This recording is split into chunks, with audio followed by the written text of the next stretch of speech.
ഭാഗം 51. അതു സാരമില്ല മോളെ, മോള് വരാൻ അച്ഛൻ കാത്തിരിക്കുകയായിരുന്നല്ലോ. ഓ, ഈ അച്ഛൻ്റെ ഒരു കാര്യം, അവൾ തമാശ കലർത്തി പറഞ്ഞു. അയാൾ മകളെ ഒന്ന് നോക്കി. ആയിഷ, ഞാൻ ഫോൺ വിളിച്ച കാര്യം പറഞ്ഞില്ലെന്ന് തോന്നുന്നു. ഇവിടുന്ന് പോയപ്പോഴുള്ള സന്തോഷം ഇവളുടെ മുഖത്തുണ്ട്. അവൾ കാപ്പി കുടിക്കുന്നതിനിടയിൽ ടേബിളിരുന്ന ഫോൺ റിങ് ചെയ്തു. ആയിഷയാണ്. ഹലോ ആയിഷ, നീ ചെന്നില്ലേടി അർച്ചനെ? വന്നിടി, ഇതേ അച്ഛൻ തയ്യാറാക്കി വെച്ച കാപ്പി കുടിക്കുന്നു. നീ കൊള്ളാം, ഞാൻ വിചാരിച്ചു നീ ചെന്നിട്ട് വിളിക്കുമെന്ന്. വിളിക്കാണ്ടിരുന്നപ്പോൾ ഞാൻ പേടിച്ചു പോയി. ഇപ്പോൾ നിൻ്റെ പേടി മാറിയില്ലേ? എങ്കിൽ വെച്ചോടി ആയിഷേ. ആ ശരിയടി, എന്തു വന്നാലും സൂക്ഷിക്കണം. ആയിഷയല്ല, ഹരിശങ്കറെ മാത്രം, അയാൾ ഓർത്തു. കാപ്പിക്കപ്പ് മേശയിൽ വെച്ച് അർച്ചന ബാഹുമെടുത്ത് അവളുടെ മുറിയിലേക്ക് നടന്നു. മോളെ, രവീന്ദ്രൻ വിളിച്ചു. എന്താ അച്ഛാ?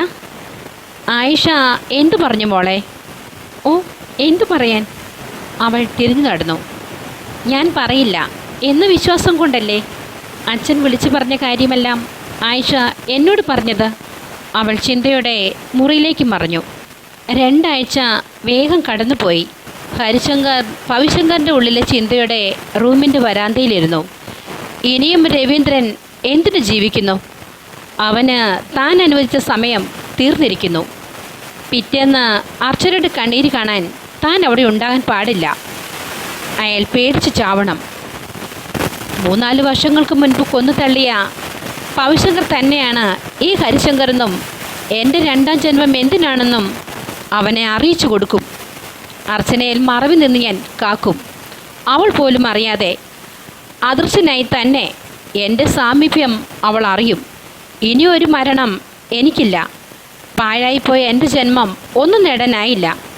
എല്ലാ ആഗ്രഹങ്ങളും നിറവേറ്റാൻ കഴിയാതെ സ്വപ്നം മാത്രം കണ്ടവൻ ഗൾഫിൽ നിന്ന് തിരിച്ചെത്തുമ്പോൾ എൻ്റെ മനസ്സിൽ വേദന മാത്രം നിറഞ്ഞിരുന്നു.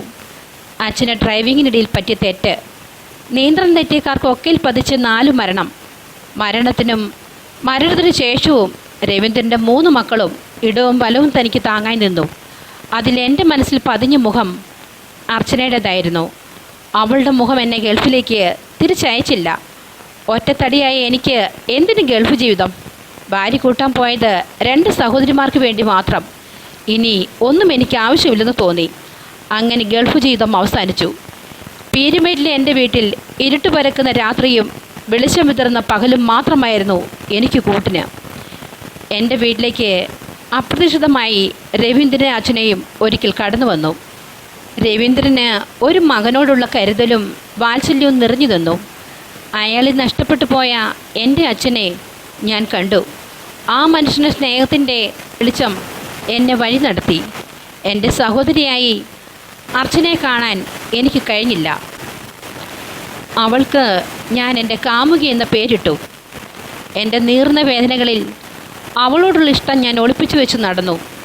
എത്ര ഓടിയാലും അവൾക്കൊപ്പം എത്തുകയില്ലെന്ന് അറിഞ്ഞിട്ടും അവൾക്കൊപ്പം മനസ്സ് പങ്കിടാൻ ഞാൻ കൊതിച്ചു. അച്ഛനൊപ്പം വന്നിരുന്ന അവൾ ഒരിക്കൽ തനിച്ചു വന്നു.